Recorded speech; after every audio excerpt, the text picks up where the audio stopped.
Il arrive parfois que des circonstances inattendues surviennent et laissent une empreinte si profonde qu'elles effacent tout ce qui s'est déroulé auparavant.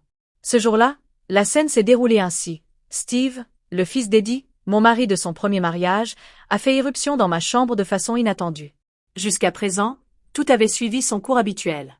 Mon époux Eddie était à l'ouvrage comme à l'accoutumée tandis que je me préparais pour une levée de fonds. Steve, qui avait récemment regagné notre foyer après une période tumultueuse, partageait son temps avec nous pour se ressourcer. Nos chemins se frôlaient à peine. Sa présence discrète au sein de la demeure semblait nous préserver de la nécessité d'établir un lien. Mais lors de cette nuit-là, tout a basculé. Je me tenais face au miroir en enfilant ma robe pour la soirée, rouge et ajustée. Elle mettait en avant ma silhouette, mais je la jugeais trop audacieuse. J'ai laissé tomber la tenue et je me suis retrouvée en lingerie, à la recherche d'une option plus adéquate. Mes yeux se sont posés sur une robe noire, sobre mais élégante, qui se balançait dans mon armoire. Je l'ai retirée et me suis baissée pour ôter les bas.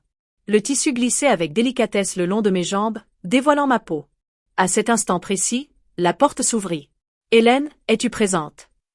La voix de Steve résonna, mais ses paroles furent coupées net lorsqu'il posa les yeux sur moi. Je suis demeurée immobile. Ses yeux remontèrent doucement du plancher jusqu'à mon visage, s'attardant sur mes épaules dénudées. Les joues de Steve s'empourprèrent aussitôt et il détourna vivement le regard. « Pardon » marmonna-t-il en trébuchant, frôlant de peu la lampe. La porte claqua sèchement derrière moi, me laissant seule avec un mélange insoutenable de malaise et d'appréhension. Mon cœur tambourinait si fort qu'on aurait dit qu'il résonnait au-delà des murs de la pièce. Tout ce qui s'était déroulé venait de laisser une marque indélébile en moi. Je me sentais vulnérable, mais en même temps, quelque chose dans ce moment me semblait différent, terriblement inédit. Cet événement avec Steve ne m'a jamais quitté. Au souper, quand Eddie exposa ses dessins pour la semaine à venir, j'acquiesçais de la tête, mais en mon fort intérieur, c'était la tempête. Steve restait muet, à peine relevant les yeux de son assiette. Depuis cette journée-là, son attitude avait commencé à évoluer.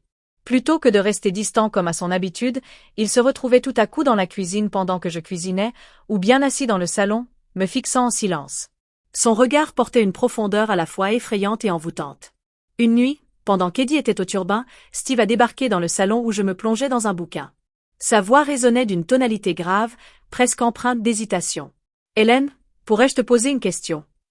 Je m'éloignai du livre pour le contempler. Il se tenait près de la porte, baigné par la douce lumière de la lampe de bureau, les yeux sombres et chargés d'émotion, me perturbant. « Assurément, » répliquai-je en tentant d'afficher une sérénité feinte, « t'es-tu jamais senti comme un étranger en ton propre domaine, à faire des choses qui ne semblent pas être les tiennes à accomplir ?» Ces mots m'ont pris de court par leur sincérité inattendue. J'étais perplexe, hésitant sur la réponse à donner. Sa franchise était à la fois touchante et redoutable. Je tentais de dénicher une lueur d'indice dans son regard, mais il demeurait impassible. Il ne répondit point sur-le-champ, mais s'avança. Son imposante stature prit place entre nous. Le silence s'épaissit jusqu'à ce qu'il se prolonge. Depuis mon retour en ces lieux, je n'éprouve qu'une seule émotion, tu es la seule à raviver en moi ce sentiment de vivacité. Ces mots m'ont frappé tel un éclair. Je me suis levé, tentant de maintenir une certaine distance, mais il m'a stoppé d'une légère pression sur le bras. Ses doigts dégageaient une chaleur presque brûlante. « Steve, ce n'est pas acceptable, » déclarai-je, mais mon timbre révéla mon désarroi. Son aveu planait dans l'atmosphère. J'aurais dû m'en aller, lui signifier que c'était impossible, mais au lieu de ça, je suis demeuré. Nous étions si proches que j'aurais pu percevoir sa respiration. Sa main s'éleva, effleurant délicatement ma joue, ses yeux implorant l'autorisation. Je n'ai point idée du temps qui s'écoula avant que ses lèvres ne vinssent à la rencontre des miennes. Ce fut un baiser muet, tendre, empreint d'émotion retenue. C'était comme si le monde entier s'était figé autour de nous, nous laissant seuls dans cet instant suspendu. Un silence pesant s'étendait, enveloppant la pièce tel un voile invisible. Après que nos mains se fussent effleurées par mégarde, je fixai l'écran du poste, mais l'histoire se déroulait devant mes yeux dans un tourbillon d'absurdité. Toute mon attention était focalisée sur l'effort de dissimuler le frisson qui s'était emparé de ma poitrine. Steve demeurait muet, son regard fuyant l'écran. Je pouvais percevoir qu'il restait immobile, absorbé par ses pensées. La tension devenait presque insoutenable. Mais je ne pouvais point me lever, ne pouvais m'éloigner. Il y avait en moi une force qui me retenait, me poussant à demeurer et à observer où ce moment allait nous conduire. La minute s'étendit comme une éternité. Je notais sa respiration qui devenait plus calme, plus profonde. Il tentait de se détendre, croisant et décroisant ses jambes comme s'il était mal à l'aise. Sa main se reposait sur l'accoudoir, à proximité de la mienne. Je me suis levé, un geste à la fois d'évasion et de désespoir pour tenter de saisir la situation. Puis, alors que je m'apprêtais à m'en aller, Steve se leva à son tour, sa silhouette se découpant dans la pénombre de la télévision. Patient Hans, murmura-t-il. Les paroles qu'il prononça me stoppèrent net. Sa voix, si douce, presque suppliante, m'empêcha de poursuivre.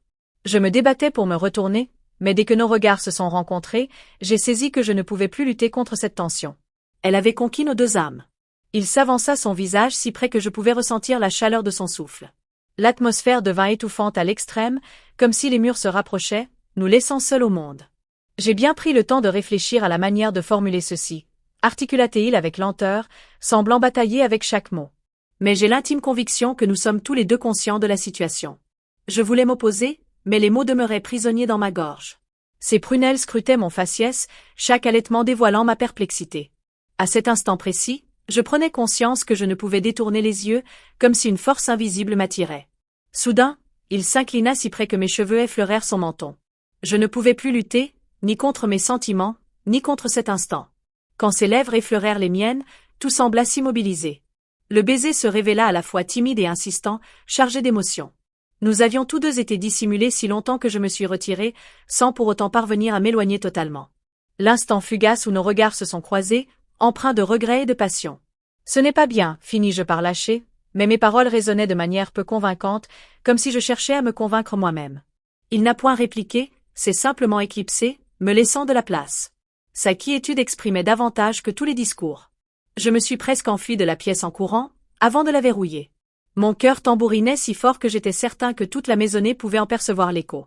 J'ai passé le reste de la nuit à me tourmenter, cherchant à saisir ce qui venait de se produire. La limite qui nous séparait avait disparu en un éclair, et il n'y avait plus de possibilité de revenir en arrière. Au petit jour, quand je me suis rendu à la cuisine, il était déjà présent.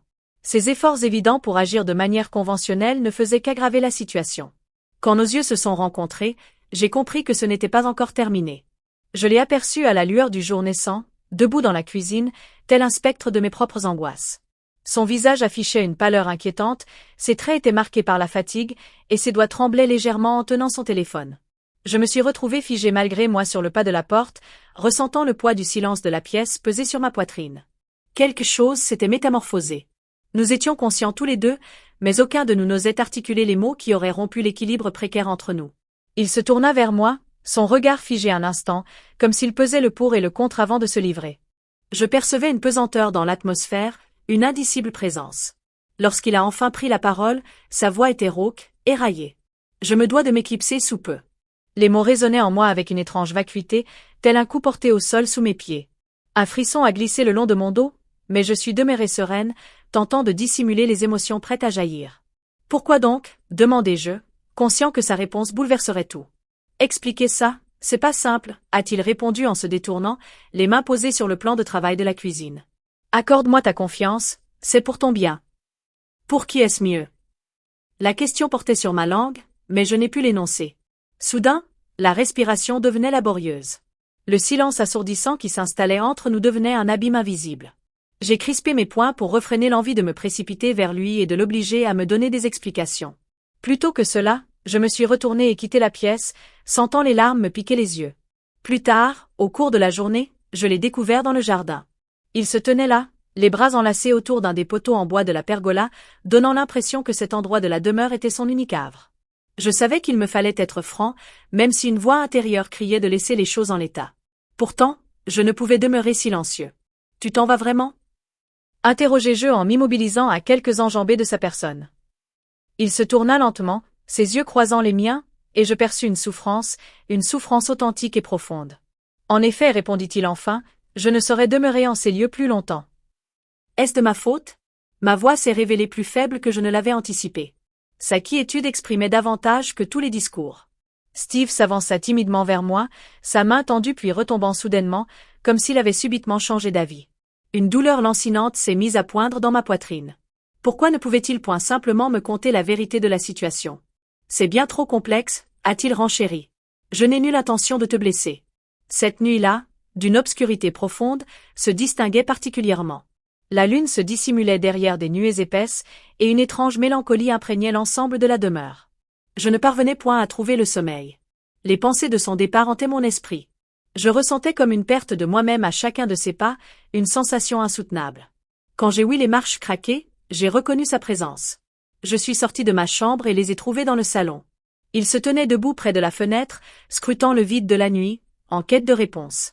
Je m'approchai, et il tourna la tête, me remarquant. Nous n'avons point proféré le moindre mot. J'ai ressenti comme un fracas en mon sein, comme si les murailles invisibles que nous avions édifiées ensemble s'étaient effondrées. Steve s'est approché de moi, sa main frôlant la mienne. La rencontre fut un électrochoc, nous rappelant qu'il y avait encore plus de non-dits entre nous que nous ne voulions bien l'admettre. Son regard brûlait d'une intensité telle, empreint à la fois de désirs ardents et de regrets profonds, qu'il m'a littéralement coupé le souffle. « Je ne saurais te laisser », murmura-t-il enfin. Ces paroles représentaient la confession que j'espérais, mais j'ignorais si j'étais prête à les recevoir. Son visage était si proche, et à cet instant, j'ai pris conscience que nos émotions retenues, nos inhibitions et nos doutes n'étaient rien face à ce qui nous unissait. Il n'existait qu'une mince frontière entre nous, une frontière que nous pressentions tous les deux sur le point d'être franchie. Ses mains ont rencontré les miennes, et ce instant a marqué le point culminant de la tension qui avait grandi entre nous depuis plusieurs jours. Tout le reste, les mots, les doutes, même la demeure elle-même, avait disparu de l'existence. Nous seuls, plongés dans cet instant, demeurions authentiques. Le jour suivant, tout avait une allure singulière. Les rayons solaires qui filtraient à travers les rideaux donnaient l'impression de purifier l'atmosphère. Il était encore présent, hésitant toujours à prendre la décision de s'en aller. Mais à présent, il n'y avait plus cette tension secrète qui planait entre nous. C'était un instant de lumière, mais aussi un instant de choix. Je pressentais son départ, mais à présent, j'étais convaincue que ce n'était point la conclusion. Ce n'était que le commencement de l'histoire que nous avions à rédiger ensemble.